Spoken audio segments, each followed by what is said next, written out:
Amongst the many gifts our Creator has bestowed upon us, the Salat al-Istikhara, the Istikhara Prayer, stands among them. The word Istikhara originates from the Arabic root word of khair, which is an umbrella word connotating all that is good. Istikhara stems from a verb pattern that means to seek that which is good. The term istikhara means to look for Allah's guidance, wisdom, support, supervision, consultation, goodness, and blessings. When a Muslim is confused about how to resolve a matter, he can ask for Allah, the Glorious, to aid him by reciting the Istikhara prayer.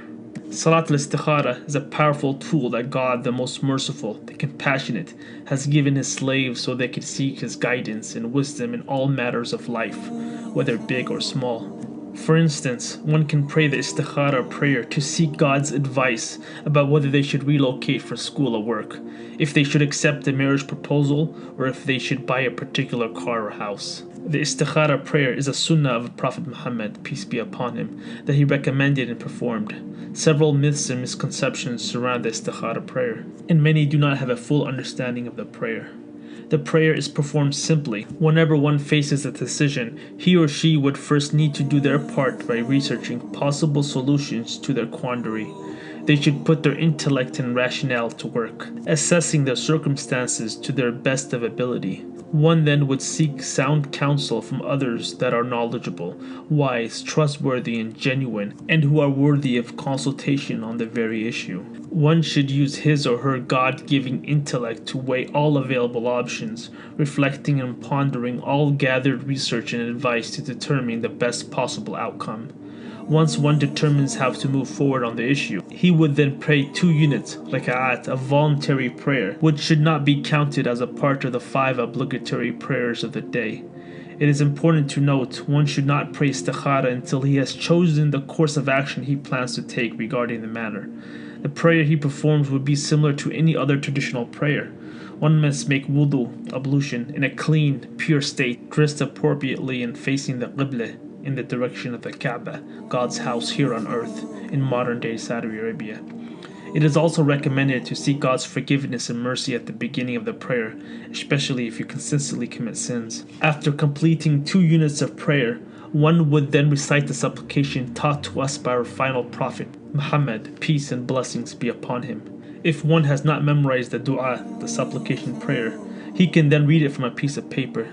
It is to be recited in the Arabic language, just as our Prophet taught us. Yet if one is new to Islam or cannot read Arabic, then one can read the transliteration. During the supplication, a moment arrives where the one praying would name the question or decision he faces, in any language of his liking.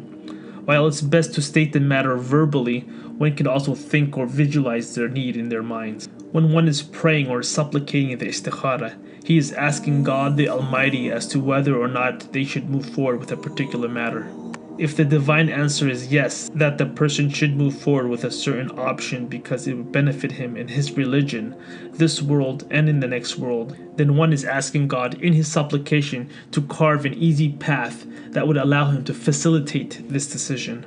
If the divine answer is not to go with the seeker's proposed solution to the matter, then the one praying is asking God to create a barrier between him and the matter at hand, to remove him from the situation. Additionally, the one praying is asking God to remove the love of his choice from his heart, thus preventing him from pursuing that option. Many harbor the misconception that the answer they seek will come in a dream or a vision, or that the answer will appear magically to them. While that is possible, the divine response will not necessarily arrive in the form of a dream. Furthermore, one does not need to make the prayer at bedtime.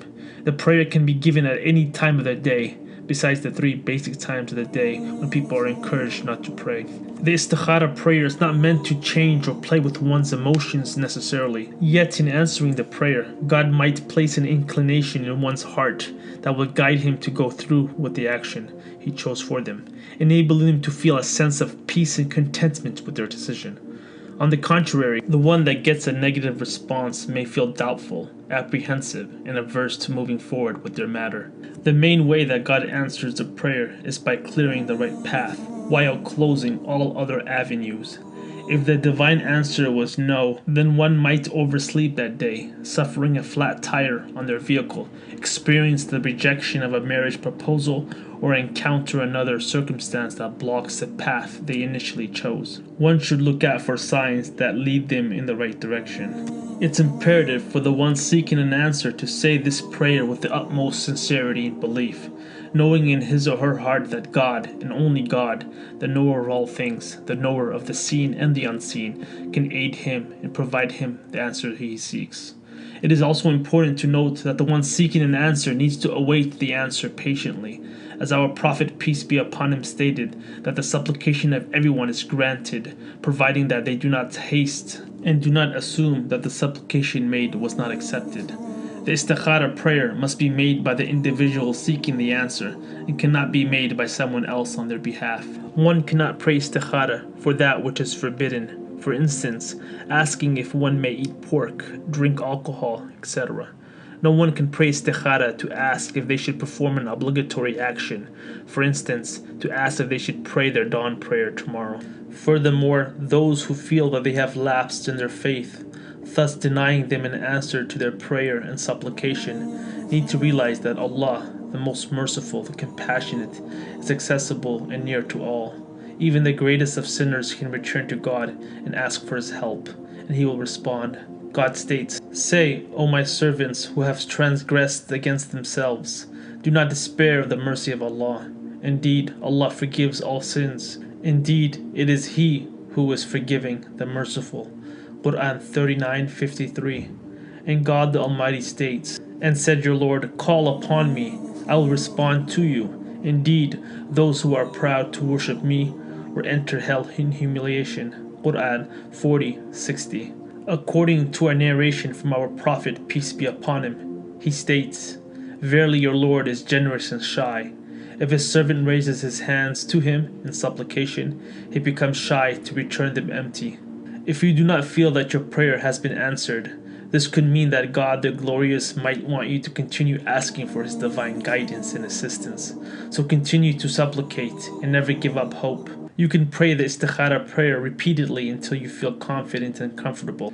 Regarding the hadith narration from Prophet Muhammad, peace be upon him, in which we draw our knowledge about the Istikhara prayer, it was narrated by Jabir ibn Abdullah, may God be pleased with him.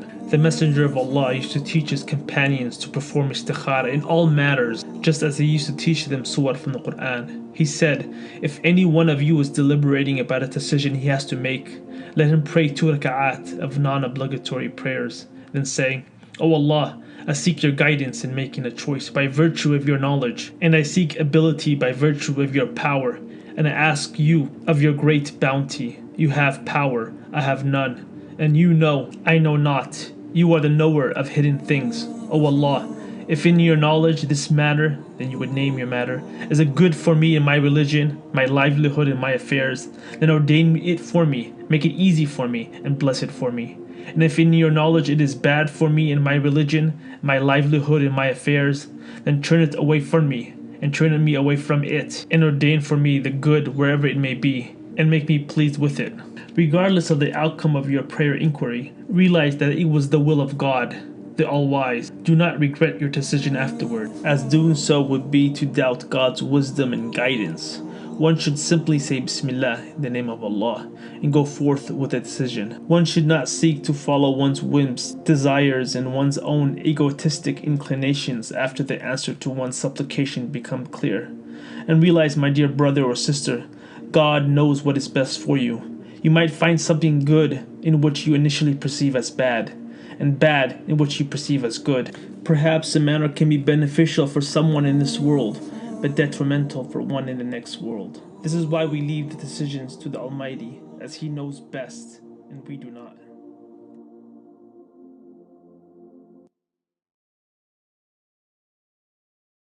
Our Prophet narrated, "Whoever guides another to a good deed will get a reward similar to the one who performs it."